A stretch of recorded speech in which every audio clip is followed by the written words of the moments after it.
नमस्कार भाविक भक्तांनो, परत एकदा आकाशी झेप घेरे पाखरा या कार्यक्रमामध्ये आपलं सर्वांचं स्वागत आहे.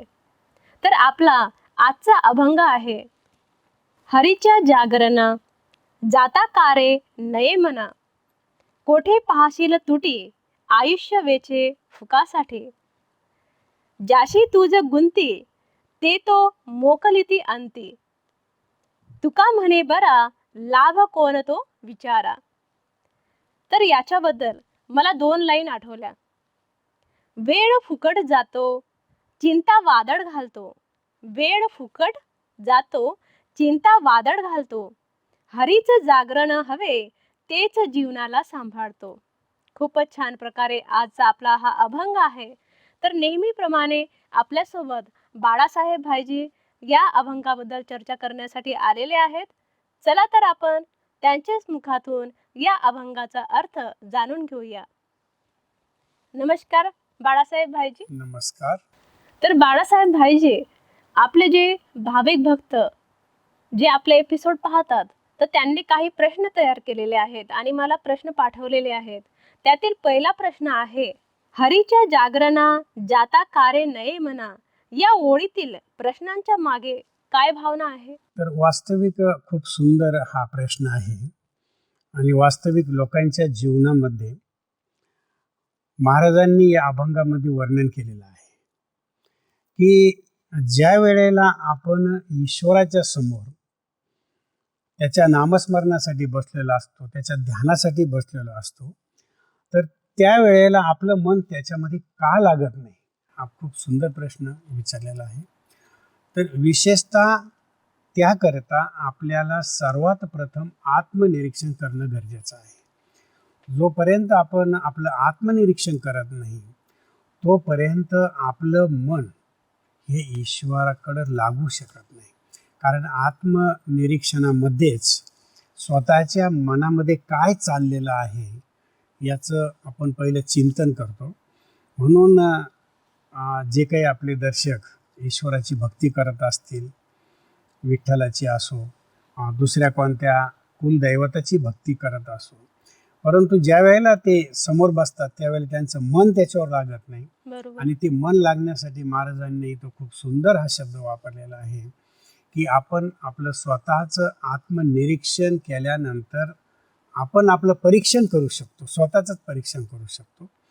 आणि परीक्षण केल्यानंतर आपल्याला त्याच्यातून काहीतरी निष्कर्ष निघतो की आपलं ईश्वरावर मन का टिकत नाही.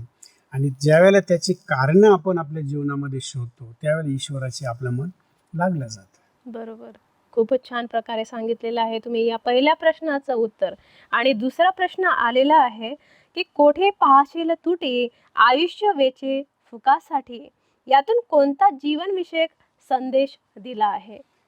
तर याविषयी बी खूप सुंदर यामध्ये प्रश्नाचं उत्तर आहे की आपण आपलं जे आयुष्य आहे ते कशामध्ये घालून राहिलो हे प्रत्येकाने विचार करायचा.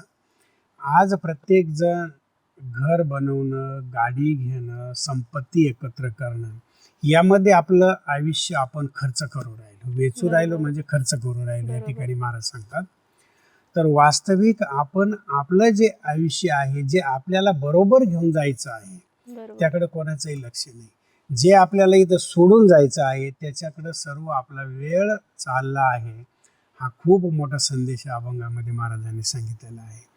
म्हणून या ठिकाणी सर्वांनी गांभीर्यानं आपल्या जीवनावर आपण विचार करायचा आहे की आज जे काही तुम्ही कमावता, जे तुमच्याकडं करोडो लाखो रुपये तुम्ही ठेवलेले आहेत ते कुठे आहे, तुमच्या खिशात काय आहे? सर्व काही बँकेमध्ये आहे. आणि आज जर बँक बंद झाली, लाईट जर गेली, सर्व्हर जर आपला डाऊन झाला आणि तुम्ही जर बँकेमध्ये गेले आणि म्हटले की माझे 1,00,000 रुपये आहे, तर ते तुम्हाला मिळू शकत नाही. म्हणजेच सर्वांनी या गोष्टीला खूप गांभीर्यानं याचं आत्मनिरीक्षण करायचं. जसं पहिल्या प्रश्नाचं उत्तर आपण बघितलं, आत्मनिरीक्षण केल्यानंतर तुम्हाला आढळते की हे सर्व काही जे आहे हे टेम्पररी आहे. ही संपत्ती, हे मुलं, संसार हे आपल्याबरोबर काही येणार नाही. हे सर्व मला इथंच सोडून जायचं आहे. कुठंतरी मला परमार्थासाठी वेळ देणं गरजेचं आहे. बरोबर. आणि तो वेळ पण आपण 1 तास जरी काढला आणि त्या 1 तासामधला जितकं काही आपण ईश्वरासाठी वेळ देऊ तोच आपल्याबरोबर जाणार आहे. म्हणून या अभंगामध्ये खूप हा सुंदर जे मर्म आहे हे महाराजांनी सांगितलेलं आहे. हे तुम्ही खूप छान प्रकारे सांगितलं. पण मला एक प्रश्न आठवला, की जसं तुम्ही बोलता 1 तास तरी आपल्या परमार्थासाठी काढला पाहिजे. पण आता हे धकाधकीचं जीवन आहे. सर्व आपल्या कामामध्ये व्यस्त आहेत. तर त्यामध्ये कारण जॉब करायला जातो बाहेर, तर त्यामध्ये पूर्ण दिवस जातो. संध्याकाळी येऊन थकून जातो. मग वेळ काढायचा तरी कधी? तर वास्तविक म्हटलं जातं की जिथं आवड आहे तिथं सवड निघते. अच्छा. हां, जर तुम्हाला आवड असेल तर मार्ग ऑटोमॅटिक आपल्याला मिळत असतो. लोकांनी जीवनामध्ये एक बहाणेबाजी ज्याला म्हणतो ती सवय लावून घेतलेली आहे की मला वेळ नाही. अच्छा. आज जर आपण बघतो की 24 घंटे प्रत्येक व्यक्तीकडे आहे, परंतु आपले भारताचे प्राईम मिनिस्टर नरेंद्र मोदीजी यांचं प्रत्यक्ष उदाहरण आहे किंवा असे काही लोक आज समाजामध्ये आपल्यासमोर उदाहरण आहे की जे 18-18 घंटे 14-14 घंटे 12-12 घंटे काम करतात, बरोबर. तरीही त्यांच्या जीवनामध्ये त्यांच्या चेहऱ्यावर थकावट आपल्याला दिसून येत नाही. बरोबर. तुमच्या जीवनात जर तुमचं उद्दिष्ट असेल आणि मला काहीतरी समाजासाठी करायचं आहे तर हे युनिव्हर्स तुम्हाला ऊर्जा देते. बरोबर. युनिव्हर्स आणि ईश्वर हे तुम्हाला शक्ती देत असते. बरोबर. म्हणून हा एक फक्त लोकांचा ज्याला आपण म्हणतो की एक बहाणा आहे की मला वेळ मिळत नाही, धकाधकीचं जीवन आहे. वास्तविक लोकांनी आपलं जे जीवन आहे तेच अस्तव्यस्त केलेलं आहे. जर जीवन जर अस्तव्यस्त आहे आणि व्यवस्थितपणा नाही आहे तर लोक हाच बहाणा देणार की मला वेळ नाही. पहिलं जर जीवन तुमचं व्यवस्थित असेल तर त्या व्यक्तीच्या जीवनामध्ये वेळ हा निश्चितच मिळतो. हे कितीतरी लोकांचं आज उदाहरण आहे. हे खूपच छान प्रकारे सांगितलं. जरी आम्ही भाविक भक्तांनी वेळ जरी काढला आणि परमार्थ जरी केला, पण तुम्ही बोलले की हे जे बाहेरी जे वस्तू आहे, ते वैभव आहे, हे काहीही वरती आपण घेऊन जाणार नाही. फक्त एक देवाची भक्ती आहे, ते आपण वरती घेऊन जाऊ शकतो. पण ते देवाची भक्ती म्हणजे त्यामध्ये काय असं केलं जातं, की ते वरती घेऊन जाऊ शकतो आपण? हा खूप सुंदर प्रश्न आहे की ज्या ठिकाणी आपण म्हटलं जातं की ईश्वराच्या दरबारामध्ये, मंदिरामध्ये हो. आज आपण समाजामध्ये बघतो की खूप असे काही लोक आहे की गुप्त दान करतात. बरोबर. किंवा आपण नांदेडला आम्ही बघितलं होतं की त्या ठिकाणी अखंड जो भंडारा हा चालू असतो. जे काही भाविक आहे किंवा अनेक जे लोक आहेत समाजामध्ये गोशाळेला दान करतात, धर्मशाळा बांधतात. तर हे जे पुण्य आहे ह्या जन्मात त्यांनी जे केलेलं आहे ते त्यांना निश्चित पुढल्या जन्मामध्ये फळ देतं. म्हणजे नेक्स्ट जे बर्थ आहे त्यांचा हा निश्चित चांगला होतो. म्हणून आपल्या दर्शकांना हे सांगू मी इच्छितो की नेमकं पुण्याचा संचय करण्यासाठी आपल्या जीवनामध्ये दानाचं महत्त्व हे शास्त्रामध्ये लिहिलेलं आहे की जोपर्यंत आपण दान करत नाही, कारण बऱ्याच धर्मांमध्ये तुमच्या कमाईमधला काही हिस्सा काढून ठेवला पाहिजे. हे ग्रंथामध्ये पण सांगितलेलं आहे, बायबलमध्ये सांगितलेलं आहे, इस्लाम धर्मामध्ये सांगितलेलं आहे, शीख धर्मामध्ये सांगितलेलं आहे, हिंदू धर्मामध्ये पण सांगितलेलं आहे की कमीत कमी जर तुमची कमाई 1,000 रुपये असेल तर त्याच्यातले 100 रुपये तुम्ही दान पुण्य केलंच पाहिजे. कारण देण्यामध्ये खुशी आहे, घेण्यामध्ये तुम्हाला कधीच आनंद मिळू शकत नाही. कारण जर घ्यायचं म्हणलं तर तुम्हाला पुन्हा त्याला द्यावा पण लागतं. बरोबर. म्हणून ही गोष्ट आपण जर लक्षात घेतली आणि ज्या ठिकाणी तुम्ही दान द्याल, ज्या ठिकाणी तुम्ही वाटाल तर युनिव्हर्स तुम्हाला खुशी आणि आनंद हे निश्चित देतं. आणि ज्या ठिकाणी तुम्ही दिलं आहे त्याच्याने तुमचं मन पण लागतं. बरोबर. खूपच छान. आणि याचा पुढचा जो आपला प्रश्न आहे तो असा आहे की ज्याशी तुझं गती ते तो मोकलीती अंती, यातून कोणता आध्यात्मिक सत्य सांगितलं आहे? तर या ठिकाणी अंतवेळी आपल्याला ज्या वेळेला ह्या नश्वर देहाला आपल्याला सोडायचं आहे तर त्यावेळेला आपली जी गती आहे ती कशी होते. तर जर आपण आपल्या जीवनामध्ये पुण्याचं साठा ज्याला म्हणतो तो जर आपल्या जीवनामध्ये असेल तर आपली अंतमते सोगती ही खूप छान प्रकारे होते. अच्छा.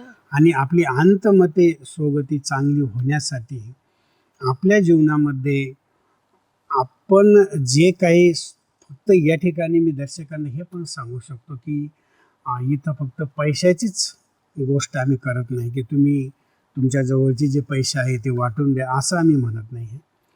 तर तुमच्या जवळ ईश्वरानं खूप काही गुणाची संपदा दिलेली आहे. बरोबर. तुमच्यामध्ये चांगले जे गुण आहे, चांगलं जे बोलणं आहे, चांगली जी वागणूक आहे, ही जरीच तुम्ही समाजाला दिली तर त्याच्यामध्ये समाजामध्ये खूप काही परिवर्तन आहे. बरोबर.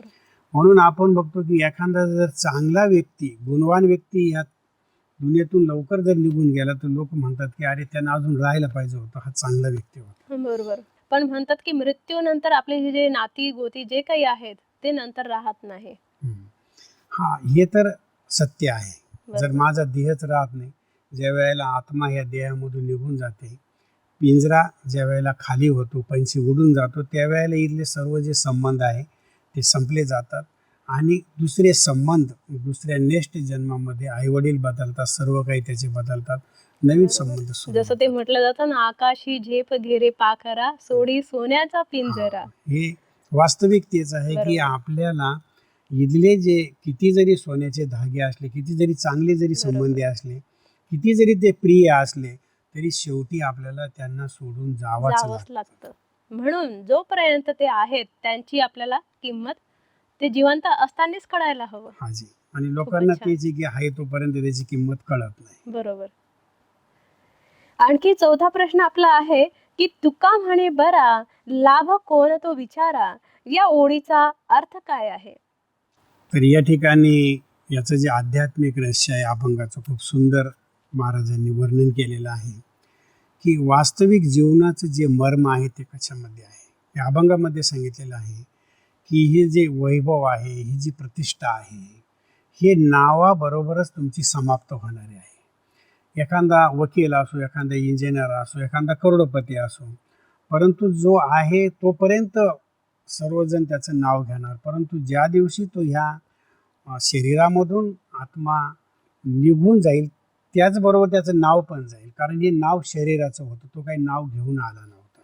बरोबर आहे. म्हणून ही वैभव, ही प्रतिष्ठा, जसं आपण बघतो की एखादा व्यक्ती गव्हर्नमेंट सर्वंट जर रिटायर झाल्यानंतर जर पुन्हा त्या ऑफिसमध्ये गेला तर तो असताना त्याला जी प्रतिष्ठा आणि मान मिळत होता तो रिटायर झाल्यानंतर त्या ऑफिसमध्ये मिळत नाही, कारण त्याची जी शीट आहे ती खाली झालेली असते, त्या शीटावर दुसरा व्यक्ती आलेला असतो. म्हणजे म्हणण्याचंच तात्पर्य, तुम्ही जर हा ध्येय सोडला तर त्याचबरोबर सर्व काही तुमचं इथं समाप्त झालेलं असतं. एक नामस्मरण हेच तुमच्याबरोबर चालतं. अच्छा. म्हणून म्हटलं जातं की जर शेवटी आपल्या मुखामध्ये ईश्वराचं नाव असेल किंवा समोर त्याची जर मूर्ती असेल तर याच्यासारखं भाग्यवान कोणीही नाही आहे. बरोबर. हे अभंगामधून हा सार सांगितलेला आहे. खूपच छान प्रकारे. आणि एक लास्ट आपला एक प्रश्न आहे, तो आहे की आयुष्य वेचे फुकासाठी ही ओळ आजच्या तरुण पिढीसाठी काय शिकवते? तर तरुण पिढीला या अभंगातून महाराजांना हा संदेश द्यायचा आहे किंवा आपण आध्यात्मिक संदेश हा देणार आहोत की आजची तरुण पिढी जे कॉम्प्युटरच्या युगामध्ये, मोबाईलच्या युगामध्ये इतकी काही मग्न झालेली आहे की ते आध्यात्मिक म्हणजे एक ढोंग समजतात किंवा अंधश्रद्धा समजतात. परंतु ह्या युवा पिढीला हा संदेश द्यायचा आहे की जोपर्यंत तुमच्यामध्ये निजी संस्कार आत्म्यामधले जागृत होत नाही, अर्थात जे आईवडिलांनी शिकवलेलं आहे, ग्रंथांनी शिकवलेलं आहे, गुरुजन वर्गाने शिकवलेलं आहे, बरोबर. ते जोपर्यंत तुम्ही त्याचं संगोपन करत नाही, त्याला जीवनामध्ये उतरवत नाही, तोपर्यंत तुमच्या जीवनामध्ये खरी शांतीची अनुभूती, आनंदाची अनुभूती, समाधानाची अनुभूती तुम्हाला मिळू शकत नाही. समाधान तुम्ही कितीही या वैभवामध्ये किंवा ह्या मोबाईलमध्ये शोधा, तुम्हाला समाधान मिळू शकत नाही. बरोबर. समाधान हे ईश्वराची आठवण, ईश्वराचं चिंतन, मनन करणं याच्यामध्येच आपल्याला मिळू शकतं. हे आजच्या युवा पिढीला सांगायचं आहे. म्हणजेच की हे जे सुख आहे, जे वैभवाचं सुख आहे, साधन सुविधेचं आहे, ते क्षणभंगूर आहे.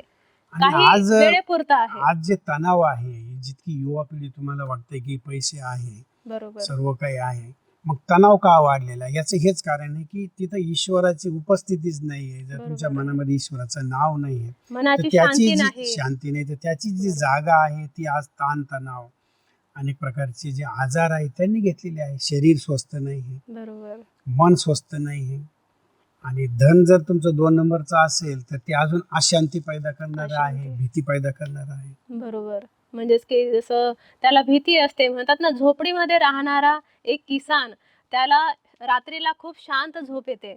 पण महिलामध्ये अगर कोणी श्रीमंत असला, जसं तुम्ही बोलले की 2 नंबरचा पैसा जर असला, तर त्याला झोप येत नाही.